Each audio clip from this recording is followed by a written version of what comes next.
Good evening, everyone. We're together this evening and just wanted to talk to you about basically multifocals and in contact lenses. My name is Jim Slidham, and this is going to be on the NAO website, and I assume that's where you are watching this. And this will not be about every possible multifocal lens that there is out there. It will be more of an overview and some better understanding of exactly what options are available to patients. We will talk a little bit about glasses and how they compare to multifocal lenses, so hopefully this will be both ABO and NCLE certified for you to use as a CEC. So let's go forward, and by the way, that's my email address, jslidham@sbcglobal.net, if you'd like to write that down before I go on to the next slide, jslidham@sbcglobal.net. We'll try to keep this right on an hour, and let's begin the presentation. First of all, there is some advantages to glasses. They protect your eyes, and we all know that if they're properly made and impact resistant. And corneal comfort in dry eyes is no issue as compared to contact lenses. If you have some dry eye issues, or if you aren't used to wearing contact lenses, there is a period of time that you'll have to break them in. Almost limited lens materials and choices nowadays. I remember when I first started in the optical dispensing business of glasses, there was one multifocal that was progressive, and that was only one out there. And now there is some close to 600 that you can choose from in designs. That's unbelievable to me. There's photochromatic lenses, so they can get dark and light. They're even UV protecting, so they give you protection also from the ultraviolet light. And photochromatic lenses don't exist in contact lenses, but they do in glasses. However, you can get UV protection from certain materials in contact lenses. Multiple pairs for different tasks and hobbies. You're not locked into just one individual pair of lenses or frames. You can have many choices for sports, for everyday wear, for computer use, etc., etc. And there's many presbyopic choices. I mean, my goodness, there's all kinds of progressives. As I say, there are segmented lenses also that still exist. Some people still wear those and prefer those. Basically, in segmented lenses, there are other choices besides just one. You've got one choice here, which is your all the way across a line. People like to refer to that as the AO lens. So that was the executive bifocal. So it's the entire width. It's an E line that goes all the way across. The problem with that is that you do have some image jump, and you don't have any real optical center in the ad. Most people don't know that, but there is no real optical center. If there is, it's going to be just barely below this line. So, and that's what they're showing with this circle here, is the optical centers of the lenses in the flat top 35, flat top 28, in the round segment, which is commonly called a crepe top. And bifocals are simple to use. The disadvantage of bifocal lenses is that you do have to position your head, and the true bifocals also that show the line or show the segment are not very attractive. They're not attractive to wear. That's And then advantages of trifocals is that nowadays we're all working on computers. We're all working on things at arm's length. We don't just work distance and at 14 inches anymore. We used to have all our reading material somewhere between 14 and 16 inches. That's not true anymore. A lot of the things we read are at arm's length. So we need a third prescription, which a trifocal offers. And then there's progressives. So it progressively gets more near ad as you look down. You can look down into the lens and find the distance that you want, and that's going to be point your nose and raise your chin to the level that you need to see things, whether it be arm's length or whether it be closer. You're going to raise your chin a little higher when you need to see things that are a little closer to you. And it's nowadays, like I say, there's so many choices in progressives. I'm not going to get into all that in multifocal glasses, okay? Some people say the reason they want their contact lenses is glasses are uncomfortable to wear. Glasses don't always stay in position. They slide down on my nose. I sweat. Things go wrong. Glasses fog up on me. I'm out working hard, and all of a sudden the lenses get foggy. I got to stop and clean my lenses off. Personal appearance also, they want to look more natural without glasses. Glasses supposedly make them look less natural. And certain activities are difficult, like water sports, and I'm sure you can name others that are difficult sometimes to wear glasses and perform. And the head tilt and head placement for use in your multifocals, that can be an argument as to maybe why we want to not wear glasses for those things. Well, what about soft lenses? Why would you fit soft lenses? Number one is trial lenses are available so that you can take them off the shelf immediately and try them on the patient right there in the office. And if you need to make a change in power or you need to make a change in fit, you have different brands and you have different diameters and base curves, and you've got all these lenses to try on to find fit and also to find vision. There's more immediate comfort than in a GP. Soft lenses are fairly immediately comfortable, unlike GP lenses. You can make changes immediately in the office before dispensing them. So you, just like I said, you can change the base curve, you can change the power, you can change the diameter, you can change all kinds of things to make them work. You can make immediate changes on follow-up visits. If you don't think that that person has got exactly the right power and not seeing exactly the way you want them to at distance or at near, you can change it immediately in the office. And for those occasional lens wearers who are going to wear their glasses most of the time, but just want to wear contact lenses occasionally, they even have daily disposables now in some powers and some designs in multifocal lenses. What about GP lenses? Well, most are not available through 1-800 six-pack, I call it, for like if you have with soft lenses. They're not available through 1-800 numbers or ordered online. So that helps the practitioner to keep the patient in their office and complying to what they're supposed to comply to. Better patient retention, yes. Seems that GP lenses, people seem to be more loyal. Okay, and it improves your bottom line dollars if that patient stays with you and comes back in the office for glasses, etc. That patient retention is going to improve your bottom line. And superior vision. Actually, GP lenses in most instances will give the patient superior vision. One of the main reasons is it's not fluid. A soft lens, to be soft, has to be water. It has to have a water content. It has to be fluid. So there is a bit of a fluid view with that. And also with toric lenses, they have to sit in a certain position, and that also can be an issue to resolve as far as vision is concerned. And excellent eye health, since they're not absorbing, since they don't absorb anything they come in contact with, but only get deposits on the surface, which soft lenses can't say. They do absorb, and so they are a very healthy issue, and they do clean up much easier than a soft lens does. And also, you don't have to share all that information in gas permeable lenses when you're fitting them like you do with soft lenses in certain states. This is one that was talking about in 2006. That was a ruling that said that that bitorics and GPs and specialty lenses for keratoconus, etc., you don't have to share all that information on what you did and how you fit it with the patient, because it was a custom-made lens in your office. Interesting, huh? Candidate's characteristics. Here's one of the most important things. Motivation is a key. If the person is not motivated to wear multifocal contact lenses, they're probably not going to do as well, and they're probably not going to make it even.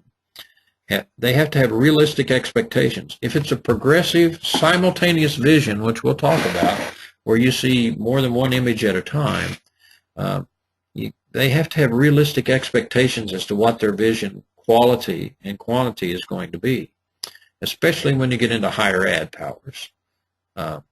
So that person with that super A personality that wants everything instantly and doesn't want to go through any adjustment and doesn't want any form of, you know, basically doesn't want any compromise in anything. That may not be your best candidate. In fact, it probably isn't. And they have to be willing to invest time and money in this situation, because it's going to be a comeback situation where you're going to retest them and make sure everything is right. So if they're not willing to make follow-up visit appointments, then probably not the candidate that you want, and probably a good person just to leave in their glasses. Bifocal, multifocal contact lenses, the advantages are you get binocular distance and near acuity. You can have intermediate built in for the computer use, and very cosmetic because you're not wearing the glasses. So that's the motivation for most patients, is that they don't want to wear the glasses, yet they still want to see distance and near. Okay. Communicating actively from the person who's dispensing them. Oh my gosh. Those realistic expectations, even from the person communicating. You don't have to stop with 20. It doesn't have to always be 20/20 at distance and 20/20 at near. If the patient's perfectly happy with the way they see in their multifocal gas perms or multifocal soft lenses, that's the time to stop. They're perfectly happy. They can pass a driver's test. They can see everything they want to see at near. Is it perfect on the chart? No. Time to quit if the patient's happy. Refracting and fine-tuning for success. You're going to have to check it once, check it twice, check it 3 or 4 times to make sure everything's working, and make changes as you go along. Check fit and the sodium fluorescein pattern. You put fluorescein in the eye and to check the fit, and we'll talk about that as we look at gas permeable lenses here coming up, and then follow-up visits, which we've already discussed. Okay. What's the definition of an aspheric? Well, the simple definition is it's not a sphere. Anything that's not a sphere in a contact lens or a pair of glasses is aspheric. So is a toric lens aspheric? Yes, because there's more than one power, and it's not a sphere. Is a progressive lens, both in glasses and in contact lenses, aspheric? Yes, it is. It's a changing power and changing curves. Is a lens with a cross-cylinder aspheric? Yes, that's that toric lens. Okay. What about eccentricity? What in the heck does eccentricity mean? And all it means is how much the lens flattens. In other words, it starts out at a certain height, sagittal, we call it a sagittal depth or a height, and the curve flattens as you go outward. That's eccentricity. Eccentricity is steepening, just the reverse, as you go from the edge of the lens into the center. If you're measuring it that way, that would be eccentricity. Okay. Now, here's what happens with simultaneous vision multifocals. As you can see, there's a little thing over here we call the circle of least confusion, this yellow area. Okay? And what you're trying to do is you're trying to get as many rays of light to focus as close to this retina or on the retina as perfect, but as close to this retina as you possibly can, which is within this circle. If you do that, then the patient's going to see the best. And it doesn't always have to be everything right onto the retina, because there's some little ganglion cells and some other things that hang out here that take messages back to the brain. But if it falls too short, or if it falls too long on the focal point and you've missed the target here, it's going to be very confusing for that brain to figure out how to see. Okay? So the more that we can get within this circle, the better we're going to do.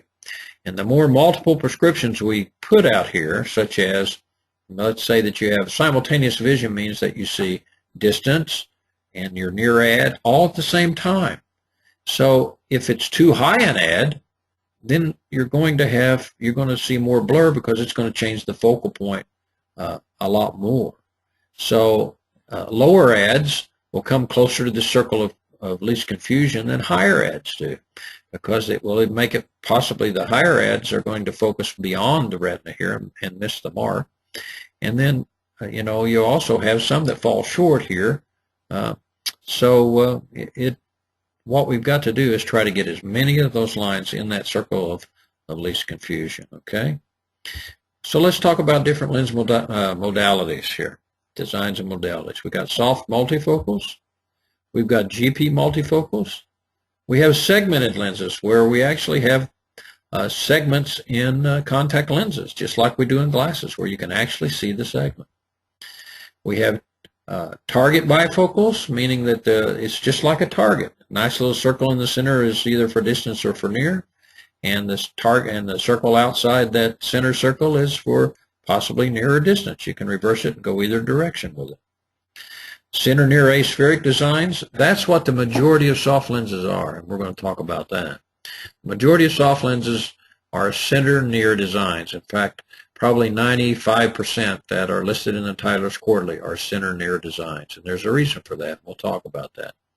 Center distance aspheric designs, you can actually make it center distance, and probably the majority of the gas permeable lenses are center distance aspheric. No probably to it, they are, because the difference between soft lenses and rigid lenses, and listen to this carefully, the difference is that soft lens doesn't translate.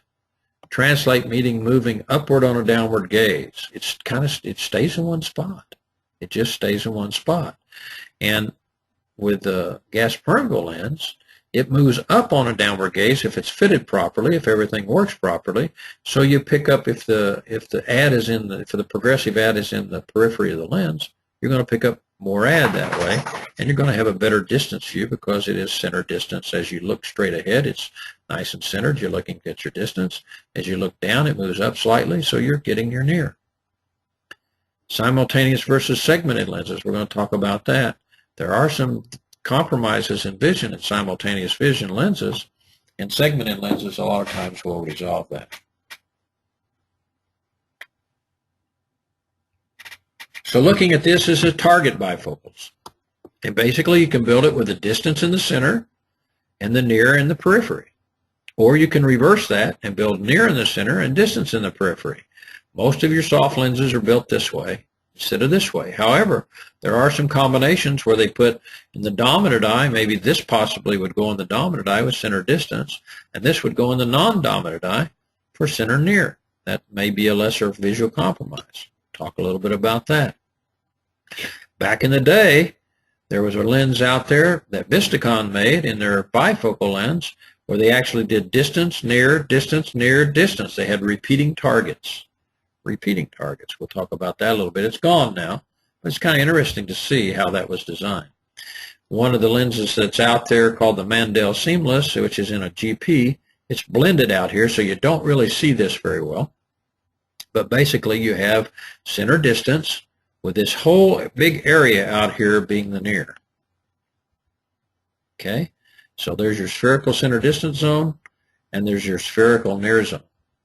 Okay, there is a transition zone that's seamless so that you don't get jump, you don't get image jump, so it doesn't blur on you as you go from distance to near. But this truly is a bifocal. It's not a multifocal.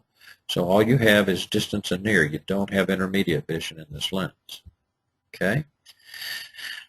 And center near aspheric designs are probably best for people with big pupils, and think why. Because if you've got that center near zone in there and it's got a little bitty pupil, all you're going to see is near. You're not going to see your distance if you've got a teeny tiny pupil. Okay? So it works better with that way. Near ad zones and eccentricity varies by manufacturers and designs. There's all kinds of designs out there with center near. And larger near ad zones provides more near and or intermediate, but it reduces your distance acuity. So you can make it bigger in that zone size, but you're going to reduce some of your distance, especially when your pupils are smaller. Okay. So here's a few of them that are out there, and there's many, many more. This is an old slide, so I mean you can name tons of lenses that are out there. I couldn't list them all that are center near with the distance being in the periphery. That's why the plus powers here is showing the center near with the distance being in the periphery. Okay, this is focus progressives. This lens still exists in a daily, and basically it's a real small near zone and a lot more intermediate and distant zone placed into the lens. So it's a much smaller near area, trying to keep the distance from being as compromised. So if you graph it, you can see that it starts out with all the near power here, but how rapidly it drops off. Okay? And this is, you can't read it probably, but this is in millimeters out here, and it doesn't get very far out in millimeters because 2 millimeters by 2 millimeters, you've already gotten into the full distance on each side. Okay? So basically you got 1, 2, 3, 4 millimeters at the most before it's completely distance here. And actually it's progressive, so it's becoming distance all the way down here. It's becoming more and more distance, so by the time you get more than halfway down, you've lost almost all your near power. So it works great for keeping your distance but still hopefully seeing near. This is that repeating target AccuView bifocal I talked about, which was near, distance, near, distance, near. Wow. And then if you graph them side by side, look how different they are. This is the focus progressive. This is the repeating near distance, near distance, near distance. Wow. What a mess, huh? What a mess. So send that towards the circle of least confusion and see what happens. You think they might get a little confused? And then Essentials makes one that basically is aspheric, it's spherical and aspheric combination. Okay? So that you have center near, but it progressively becomes more and more distance out here.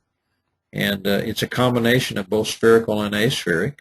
And you have a double slab off for the toric, so that you've got your marks at 3 and 9 o'clock. This is your prism to ballast ballast the lens, but also to keep it stable so that you can put cylinder in there. You can grind your cylinder in this meridian here and correct your astigmatism. How about that? And it's just showing you a side view of the same thing. Okay, it's got the anterior aspheric zone progressively. So the most add power is central, and as you can see, it gradually becomes more and more distance.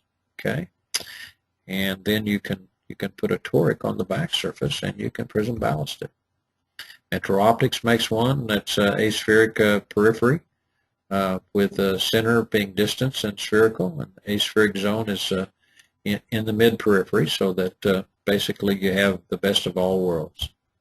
Okay, now ProClear and Biofinity, same basic design, where they do a D and an N lens, where they actually make the center in the dominant eye being distance, and the center in the non-dominant eye being near. Okay, and then that's spherical, and spherical distance is spherical here, near power is spherical here, and then it becomes progressively aspheric, and then it returns to spherical. Isn't that interesting? So you start out with distance here, aspheric for intermediate, and then back to spherical for distant, for near. And then over here you've got spherical for near, aspheric for intermediate, and then this big zone out here is your distance. Very interesting, huh? So the D lens goes in the dominant eye. Okay. The N lens goes in the non-dominant eye, just like I said. So that's the center near. This is the center distance. Okay, interesting, huh? So dominant and non-dominant, different designs. The disadvantage of multifocal soft lenses is there's no translation. If they don't move upward on a downward gaze, they stay in one spot. Adds beyond about a +1 1/4, you start having to think about some form of modified monovision. Numerous follow-up visits, and the reason is vision. That's the number one reason. Number two reason is vision. Number three reason is vision, because when you make the near really good, a lot of times the distance is blurred in that eye. So then you make the distance good, and then the near is blurred in that eye. So then you have to start playing with, okay, how much compromise am I going to make? So am I going to do that D and that N lens so that they get the best of both worlds, but yet it's not perfect? And then we get into the deal of anything beyond 3/4 of a diopter of astigmatism becomes difficult to correct in a sphere, so you've got to go to a toric lens, and now you've got all these different focal points that are trying to feed into this circle of least confusion, and that can be an issue. and then dry eyes. What makes a soft lens soft is its fluid. If you don't think so, set it on the counter and let it dry out. It'll become very shrunken and brittle. And when it becomes shrunken and brittle on the eye, it's called hurts, and the optical quality is gone. So it tightens up and loses its optical quality too. So at the end of the day, they'll tell you they don't see as well, and they're not as comfortable. Why is that? They've dried out. Most all GP multifocals translate to some extent. That's true if it's fit properly, or if the patient doesn't have a physiological situation where that lens does not move. And sometimes it will basically be held by the upper lid in one position and will not move. And that's tight lids, and it's also from years of wearing GP lenses. A lot of times you get a nice little pocket or valley that builds in up underneath the lid that everything wants to migrate to that direction. Many more designs and options in soft lenses, yes there are. We can change zone sizes, we can do all kinds of things because they're custom made. We can custom make them for each individual patient. And we can make them segmented, we can make them toric, we can make them bitoric, we can make them aspheric. We can even combine aspheric with segmented lenses. Pretty interesting. We'll talk about all of that. Morads without as much distance compromise. The lens is not non-absorbing, so the quality of it is the health of it is better. But not only that, at the end of the day, it didn't dry out because your tear didn't support it, because your tear doesn't have to support it. The plastic doesn't require support from your tear. Okay, that's not to say that it won't on a dry eye film and cause some issues, but it won't be optical quality because of the lens that's changed. It'll be because things that have deposited on the surface. Okay, frequent GP replacement, not a bad idea. You know, everybody says they're going to last forever. Nah, not necessarily.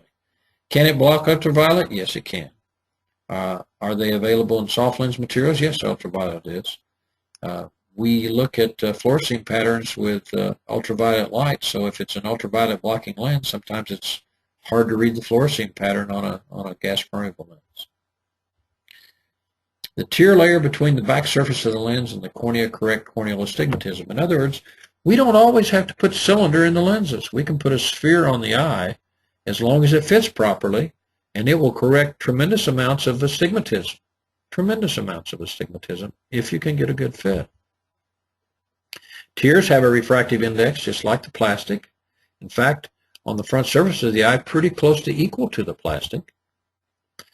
And the rigid lens, that gas permeable lens, will have a nice smooth front surface. So those irregularities that are on the corneal surface are pretty well taken care of, because now the front surface of the lens becomes almost like the front surface of the eye. The tears filled in all the little nooks and crannies, and it has a refractive ability, and it's taking care of that irregular astigmatism, and it really works well. And just to illustrate it, just to show you a picture of what that would look like, this would be a spherical lens on a very sawtooth eye. Hopefully nobody that's listening to this has an eye like that. But as you can see, the tear layer will fill back in behind there, and that tear will correct all those abnormalities, and we call them aberrations nowadays, and we will also create unwanted cylinder effects that are taken care of by just the tear factor behind the lens. So as long as you can get that lens to center well and not be tilted on the eye, and you get the tear nice and even behind the lens, you're going to be able to correct a tremendous amount of astigmatism and aberrations. Okay, axis orientation without toric lenses is critical. With toric lenses, I mean. So axis orientation with toric lenses is critical. You've got to get that axis in the right place. So whether it be soft or whether it be cheap GPs, if you're making a toric lens, you must make it go in the right place. It's not as much an issue with GPs because we can actually make the tear layer do our work for us. So there's less chair time involved. Lens drying out that can be a real vision and comfort issue with soft lenses, not so much with GPs, as I've said. Near vision complaints because of off-axis orientation on downward gaze. is a non-issue with GP lenses. In other words, with a toric lens, when you have prism ballast on it and you look down and your eyes converge and your lids come together, those lenses can be pushed off axis by the muscles and by just the sheer eye moving into a smaller setting. In other words, it's becoming squeezed together, I guess, is like for a better term. But what happens is then it shows that cylinder off axis, and it can be a problem when you're trying to read it near. So trying to fit multifocal toric lenses where you're actually looking down to read, especially if that axis isn't at 90 or 180, if it's oblique somewhere, it's going to shove off easier. That can be an issue. Okay. Spherical GP lenses will correct a significant amount of cylinder. Soft lenses and less toric correct none. They just don't correct any. And 3/4, is that the determining factor of whether you need a toric or not? I think more it's a percentage, but we won't discuss that so much this time. That's in a whole nother presentation. Okay. If it's 20% or less of the total prescription, probably you don't need a toric. If it's 20% or more of the total prescription, you probably do need a toric in soft lenses. No spherical equivalence required in GPs because, again, the tear layer takes care of it. Excuse me. Simultaneous vision multifocal aspherics. Yes, we have segmented lenses. We have a combination of segmented and simultaneous, translating simultaneous vision and lower eccentricity. We're going to go into all this. Target bifocal, etc., etc. Okay. Back surface E values of 0.7 or greater are fit 1.5 diopters steeper than what we call our flat K, and they can go up to 4 diopters steeper than flat K if it gets to be really high eccentricity, and that's directly linked to the E value of the lens. So if the lens flattens rapidly, we're going to have to fit the lens steeper and steeper on the eye to get a good fit, because the lens fits flat when it flattens rapidly on the eye. And if we make it that way so that it's high eccentricity, do we reshape corneas? You betcha we do. We really will reshape that cornea. Fits of 175 to 250 of corneal cylinder are better fit in a low eccentricity lens. You don't have to have that high eccentricity. Low eccentricity lens, as long as you get a fit, will not reshape the cornea as much, if any, and you'll get a much better result visually, and you'll get a much better result as far as now they can take their contacts out and they can get a pair of glasses they see with. And if you wonder why some of those lenses they can't see with, it's because maybe of the way they were fit. They can't see with their glasses when they first take them off. Works better with extreme upper lid attached fits, less translation. In other words, high eccentricity lens works better with extreme upper lid attachment. The low eccentricity lenses, you don't want that lid way up, tucked way up under the lid. It doesn't work as well. Limited ab powers and high eccentricity because they don't translate and you mold the cornea. In other words, when it's real steeply fit, it's tighter in some places, so it doesn't move as much. It doesn't translate as much. Translation is movement again. It's that upward movement on a downward gaze. Resolution of simultaneous images can be difficult for some. If you're seeing multiple prescriptions at the same time, some people just can't resolve that. No matter how hard you try to get them to resolve that, they just can't resolve it. Their brain will not sort it out. And it has nothing to do with being a stubborn person.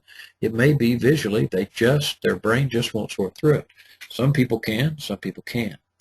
Distance vision compromised in higher eccentricity designs when +2 add is greater is needed. So distance vision is compromised in these higher eccentricity lenses when you need more than a +2 add. Okay? And it's compromised in any simultaneous vision lens when you do 2 add or higher. Once you get a 2 add or higher and you start trying to put all these powers through the same lens at the same time being seen simultaneous, it becomes an issue. Segmented lenses don't require any suppression, meaning that you're going to see great at distance. You're going to see great at near because you have one prescription that's set for distance, one prescription that's set for near, and you don't have to sort through any kind of form of simultaneous vision. Sharper distance and near, yes. Less complaints about halos and ghosting, you bet. You bet. And one of the drawbacks may be that since you have to, in many cases, truncate it, meaning cut the bottom off so it resides at the lower lid, add prism ballast to it so that, in other words, a little thicker at that lower edge so that it resides at the lower lid. Sometimes that can be an issue. I don't find it to be an issue that often, but occasionally it can be an issue. Perfect fit is extremely important. You've got to get that segment just in the right place. You've got to get it positioned right at the edge, lower edge of the pupil, and sometimes you can get that accomplished, sometimes you can't. Head, tail, chin positioning, just like a pair of glasses. That's the way it works.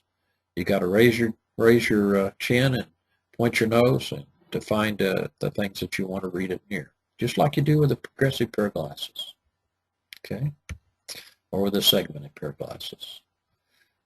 Now you can add simultaneous vision a little bit to a progressive, and why would you do that? For intermediate reasons.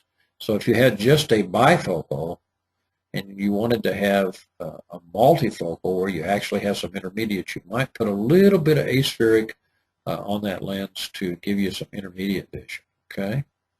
Highly toric corneas or highly spherical corneas work less well. In other words, it's harder to fit somebody with real high cylinders. It really is. It's harder to fit somebody with real high cylinders.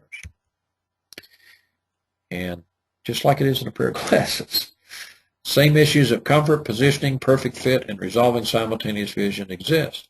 So in other words, you've got to position your head right. It's got to be a perfect fit. And comfort is the key factor in both simultaneous vision and in segmented lenses. That's a factor in both. Okay. Fit is much closer to spherical lens fit. The way you fit that low eccentricity, when we're dealing with low eccentricity, meaning it's almost a sphere. It's not, it's just barely aspheric. That's what low eccentricity means. It's going to fit closer to what a sphere does. Less spectacle blur when you take it out. We talked about that. You won't have to fit it really steep on the eye, so you don't start molding corneas as much. More translation can happen since it fits more like a sphere. It's going to move a little more on the eye so that you can get higher edges as they look down. It should hopefully move up in position better for them so that they get a little better near view. Comfort is equal to a sphere, and you can make thin lens designs just like you do in spherical GP lenses. And you can have larger distance and intermediate zones. You can make that distance zone size whatever you want it to be. Of course, the bigger you make the distance zone, usually the less near value you get. And but you can make it larger, and you can make the intermediate zone larger. You can make it, design it however you want to design it, because it is a custom-made lens. It's not a six-pack. It's not one that's already pre-made, and it is what it is, and you can't change it. You can change it. However, some people just cannot resolve simultaneous vision when you're giving them multiple prescriptions at the same time. Some people can suppress those near vision powers when they look at distance, and they can suppress the distance vision when they look at near. But there are some people who cannot do that. Okay. Corneal cylinder beyond 2 diopters can be an issue. You're going to have to address it. You're probably going to have to look at some form of at least an aspheric, if not a bitoric, where you actually fit a toric curve to fit the eye. Let's look at one particular very popular lens out there. It's called the Essential. And the Essential is center distance, with the add being in the periphery, as illustrated here, with the minus in the center and becoming more and more plus as you move out. And then as you move out further and further into the lens, you're going to get more and more plus. Okay? And that's how the lens works. And they do a series 1, they call it, which has a nice big distance zone. Okay?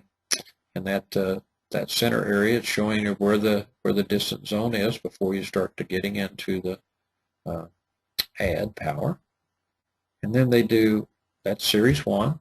Series 2, they shrink the distance zone a little bit. This is a back surface aspheric lens that's fit with a fairly high amount of eccentricity, usually fits somewhere between 1 and 2 diopters steeper than flat K. At least 1, and sometimes, depending on the amount of corneal cylinder they have, you may go as high as 2 diopters. And series 2 is getting to be a lesser distance zone so that you get more add. It's got more add built into it, less distance. And you can see that in Series 3 it starts to shrink fairly significantly. Compare Series 3 to Series 1 as you're looking at it here, and you can see that as we go up in higher and higher add powers, we get less and less distance. So that can be an issue for some patients. Okay. It talks about how it's made, how wonderfully made it is. But just to show you in a little more graphic design, here's Series 1 with a nice big broad distance area in it, with the add being in the periphery. You want to give them more add. Look, now we're starting in Series 2 to shrink that distance zone size and build that add faster so they get into the add quicker. You change the eccentricity in the lens so that it's on the back surface, remember, so that it, and Series 3, you can see that we've really shrunk that distance zone size down, and so we got some real visual compromise. Now we're hoping as the patient ages, their pupils get smaller, so it won't be that much of an issue, but I'm going to tell you that doesn't always happen. Sometimes that pupil remains the same size, and then it does become an issue because they don't get enough distance vision when they get to near. Okay. And this is showing you different fits in the essential with fluorescein. And where you see the fluorescein, where it's dark, where it's disappeared, that means it's going against towards the cornea more. It's pushing in towards the cornea more, and it's pushing the tear out towards the edge, and that's what we would call a flat fit, meaning it's flat against the cornea. Okay, this is what we would call a steep fit, too steep. You can see all this fluorescein that's pooled here centrally, so that's way too steep a fit. Somewhere along in here, maybe here, one of these two is the ideal fit, and I'll show you what they say is the ideal fit in a Series 2. They don't, it's got a hint of fluorescein here, but they build their essential with more than average edge lift so that it will translate up on a downward gaze. Because remember, the add's out here and the distance is in the center. Okay. We've talked about all that. I'm not going through that. But decentration, especially when it's superior, can be an issue because it doesn't translate at all when it decenters up under that lid. It just sits in one spot. And then you just have a hard time making your adjustments unless you can change the distance zone size in one eye, make it smaller in one eye, make it larger in the other eye, and work with that. It's awfully hard to correct. Less add power generated when front surface eccentricity only. Okay, so you can't get quite as much add power. So in other words, you can have eccentricity. You can have an aspheric on the front surface and on the back surface of the lens to give extra add power, and hopefully if you do it on both, you won't have to shrink that distance zone size quite as much as if when you just do it on the back surface like we just saw with the essential. That's the whole point of putting some of the add on the front, some of the add on the back, so that you get a fairly nice still distance zone size and get extra add that you need. Okay. Very important features, a well-centered lens. Okay. Got to have it well-centered. Proper translations, it has to move up on a downward gaze. Otherwise, you're not going to get as much add as you want. So you want it well-centered. You want it to move up or on a downward gaze. High eccentricity lenses look like they're centrally pooled a lot. And, of course, they cause corneal molding. We've talked about that. And they don't translate as much, so you don't get as much add effect out of them. Okay? And then just showing you that different eccentricities, a sphere is 0. And when you get up greater than 1, you're really starting to change corneal shapes. And you're starting to give higher and higher add powers, but you're really on the back surface, you're really starting to change corneal shapes. Okay? So a low eccentricity lens looks a whole lot like a spherical fit. Okay? Can't tell the difference. But I wanted to show you what without fluorescein and with fluorescein really helps. This is why we use fluorescein, so we can judge the fit of the lens. So we know how to make changes. If the lens is too flat or too steep, we can look at the fluorescein and say, oh, well, that's too flat, that's too loose, that's too steep, that's too tight. And we see a little area of nice little darkness here. That means that lens is held in position quite well, and we call that the nice little fulcrum across the 180 that really keeps things aligned and where you want them to be, so that this lens can move up and down, not left and right. You do not want it to move left and right. Okay. high eccentricity lens with a one diopter with a eccentricity of 1, tremendously pooled in the center here with fluorescein because it's steep. It's away from this. In other words, it has a great sagittal dip. It's away from the cornea in the center here, so you get all this fluorescing tear. So we shine that blue light in there to see that fluorescing tear. Once we put fluorescein in there, we can see that the tear has really pooled in the center there. That's what's pooling because it's away from the cornea. It's pooled so much. And this one is so steep that it's not moving at all. It's way tight. You can see how tight it is. Okay. So bitorics are what we use quite a bit of in toric back surface lenses. Back surface toric lenses to match the corneal shape. Bitoric, so we can put a little bit of a cylinder on the front of the lens if we need to. And this is only needed in highly astigmatic, and I usually don't reach for it until about 2.5 diopters or greater of astigmatism, because I can use an aspheric back surface on lower amounts of astigmatism, like 1 3/4 to 2 diopters or so. So back torics, you need to match up the Ks with the Rx. If the cornea cylinder is slightly less than the Rx cylinder, then this is ideal. So in other words, when you measure the cornea, if it doesn't seem to be as toric as the Rx is, which is more cylinder, it's not showing as much cylinder on the cornea as the Rx, that's your ideal fit. The Ks and Rx are just, they're just right, then a back toric can be a good choice when you know what the Ks and Rx are, and you know how to pick it. So if you've got like a 42 by 45 on your K reading, so you've got 3 diopters on the cornea. You subtract 42 from 45. That tells you you've got 3 diopters of what we would call corneal cylinder. And your Rx is more than 3 diopters. It's a -4, -375 at 180. Voila, you got a good match. You can make that back toric, and you can put your progressive out on the front, and you can just be an absolute superhero. Okay, so you can build your lens so it's got the power going one direction, the power going the other direction, and then it becomes a perfect fit. Okay?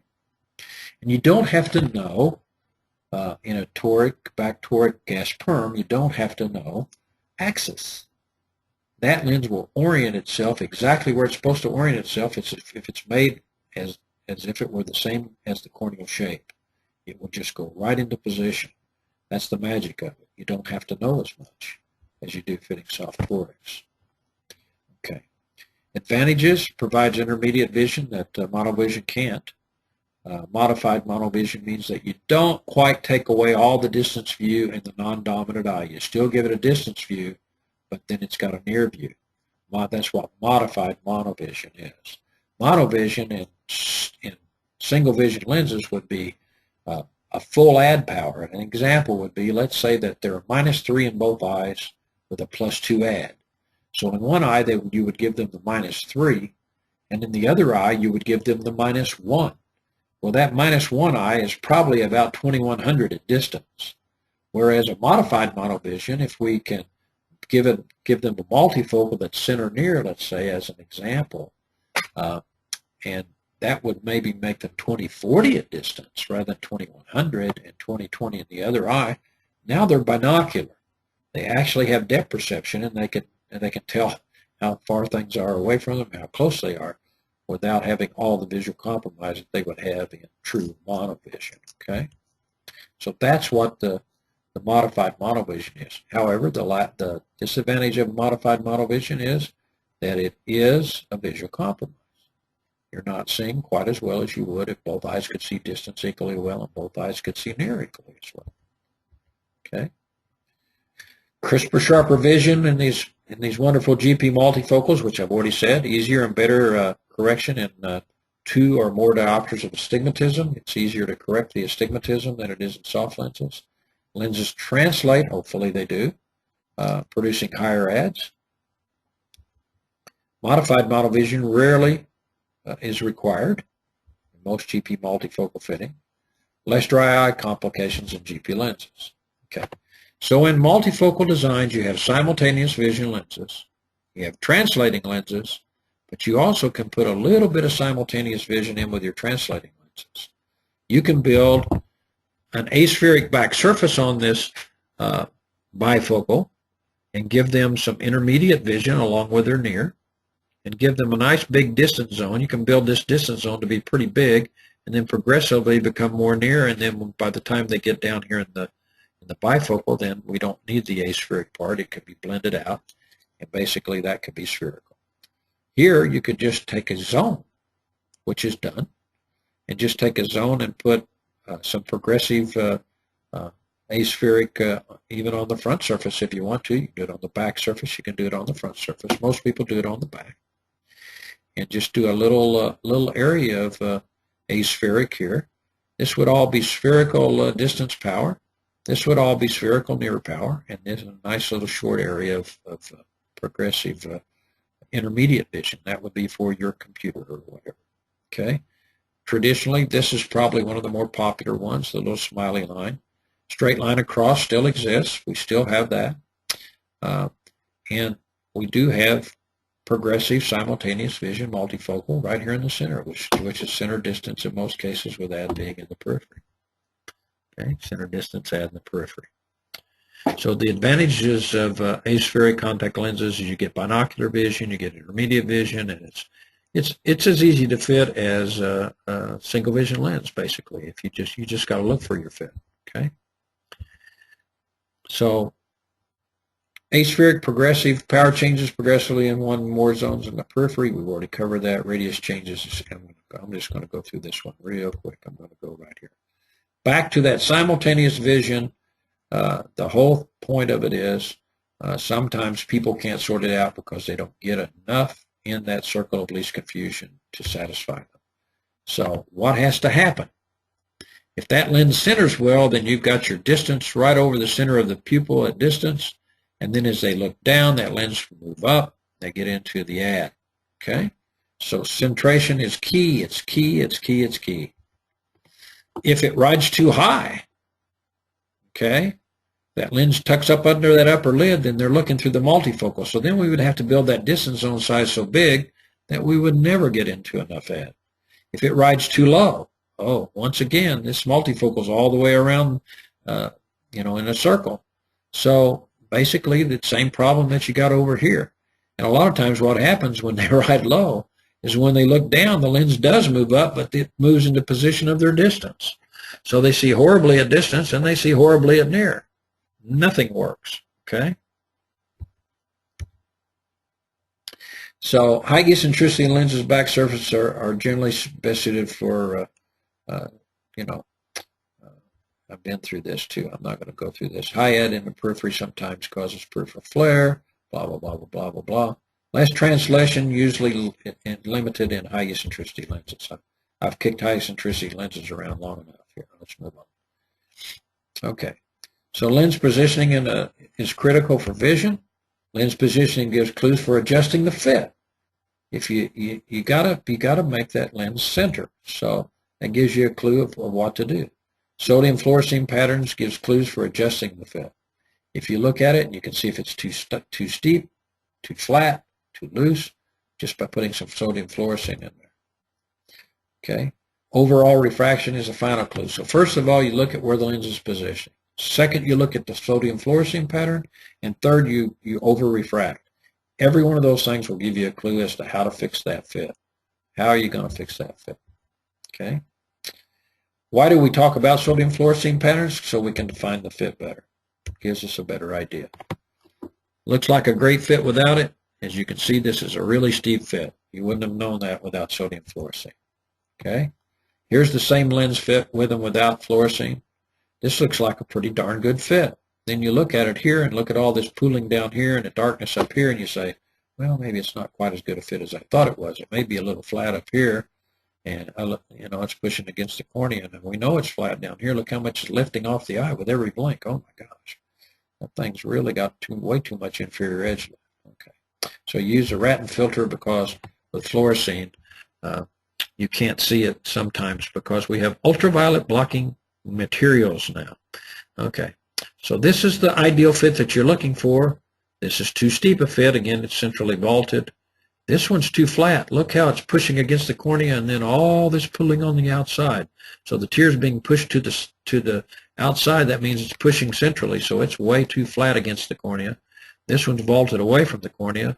This one's just right. Okay.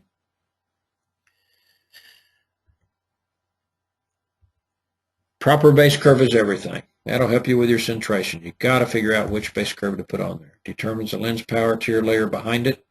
It's going to help you. Tear and comfort exchange, corneal health, you got to have it. So if you don't get a centered lens, what do?